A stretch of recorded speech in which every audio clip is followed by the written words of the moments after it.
Further debate. The member for Sarnia-Lambton. Thank you, Mr. Speaker, and thank you. Minister of the Environment is going to advocate on my behalf, and I appreciate that. I'm privileged to stand today as the MPP for Sarnia-Lambton to speak to the 2013 budget motion. I'd like to say up front that I will not be supporting this budget motion. I know that's disappointing to a number of people on the other side, but I thought I might as well be upfront and clear right off the start. Too many hard-working folks in Lambton and Ontario in particular are having trouble finding work in this province, and this government has presented a budget, unfortunately, that provides no hope for them. So when we as MPPs stand in this House to debate the budget, we need to make sure that we are representing the interests of the people of our communities. Unfortunately, the policies of this government for the last decade have done little for Sarnia-Lambton. This budget is more of the same. This is a no-hope budget for the people of Sarnia-Lambton, who have been looking for work since the good-paying manufacturing jobs have left our community due to skyrocketing green energy prices. This is a no-hope budget for the people who lost their job when this government took a hatchet to the horse breeding and horse racing industry. This is a no-hope budget for people who will lose their jobs when the Sarnia jail, one of the best-run jails in the province, is closed, and millions in income and indirect spending will be shifted from Sarnia to the Liberal riding of Windsor-Tecumseh. Mr. Speaker, this is a no-hope budget for the people who will lose their job at the Lambton Generating Station when it is closed at the end of the year. Closed despite the fact that every energy expert in Ontario knows that Lambton Generating Station is a prime candidate for conversion and is desperately needed to support the McGuinty Wind Liberals' addiction to unreliable industrial wind turbines.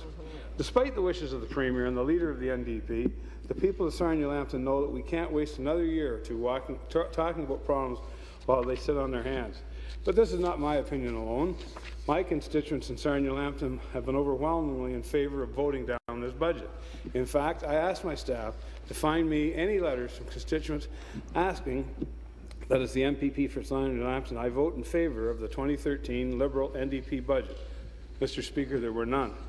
What they did find were emails like this from Mr. Chuck Matton of Lambton Shores. It reads, quote, "The wind energy situation is completely out of hand.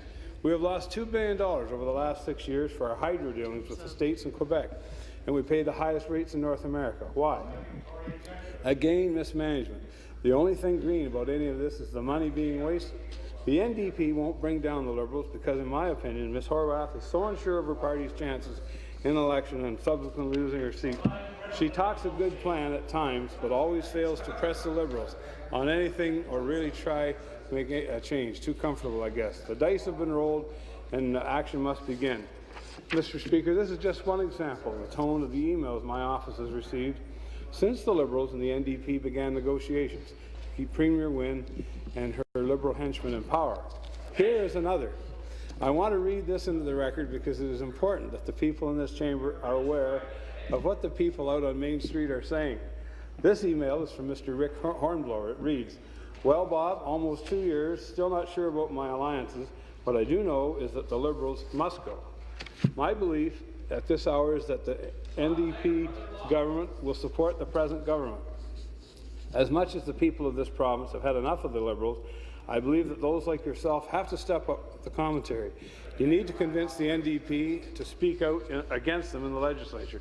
As the opposition critic for corrections, you need to take the minister to task on her mismanagement of the London Detention Centre. Make it personal. It's her ministry." There's quite a bit more. "You can quote me in the legislature, but it seems most evident that in London, the detention centre is being run for the most part by the inmates. Additionally, your party cannot give up on pressing the health minister, given all of the outstanding issues in e-health and Orange. And do not forget the energy minister and the premier in all of this. Relentless pressure, the same kind of pressure and disclosure that sent McGuinty, Bentley and Duncan running away and hiding." End of quote. Mr. Speaker, Mr. Hornblower or Mr. Matton's frustration with the inaction by the Liberals and the NDP is evident. These are the sorts of emails that are common in my office. They are common because people in my community see nothing in this budget that will address their top concern. Building the economy in a way that people have the opportunity to work in good jobs, Mr. Speaker, and earn good wages. Instead, the Liberal Party have committed the province to another year of no action in the budget, as they promised to, quote, "keep studying plans to build the economy," end of quote. 10 years of studying. Mr. Speaker, there is absolutely no plan to entice corporations or businesses to come to Ontario and to do better. Mr. Speaker, that is a major concern for the residents of Sarnia-Lambton because, as a border community, the residents in my community understand how necessary it is to be competitive for business with our neighbour to the south.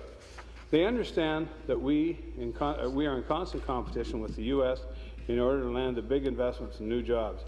To highlight this issue and shed some light on the concern that people in my community have with this budget, I want to share an article from First Monday, which is a business magazine printed in Sarnia-Lambton. The article is by a man that I think Mr. Bradley, the Minister of the Environment, might know from the past. Mr. Chris Cook. It's titled 146.5 million reasons not to invest here. It reads, it was a small story tucked away in a corner of the business section of the Globe and Mail. This is from the article in First Money. Toyota will build its next generation Lexus not in Cambridge or Woodstock, but in Georgetown, Kentucky. Even the largest company in the world is shunning Ontario, the most expensive place in North America to manufacture anything. The ES350 will be built in the deep southern United States, where power costs are a small fraction of what they are here, and where job-hungry state and municipal governments walk on water to attract auto investment and jobs. Unlike Ontario, the state of Kentucky is offering Minister of Environment, come to order. $146.5 million in incentives to build cars there. Kathleen Wynne doesn't get it. She and her former Premier, Dalton McGuinty, destroyed manufacturing in Ontario by blighting the province with wind turbines and non-competitive energy costs. She's closing down Lambton Generating Station by the end of the year. She's replacing a perfectly good power source with $500 million worth of gas generation less than a kilometre away. Ms. Wynne could convert Lambton Generating for a fraction of the cost. Instead of creating jobs, she's destroying them. Over 300 will be unemployed at Courtright by Christmas. She's out of control, and the largest auto manufacturer in the world knows it. Toyota is ignoring a provincial government that is out of touch with reality. Unlike Wynne, Toyota knows it must build cars people want in a competitive marketplace, and Ontario is anything but that.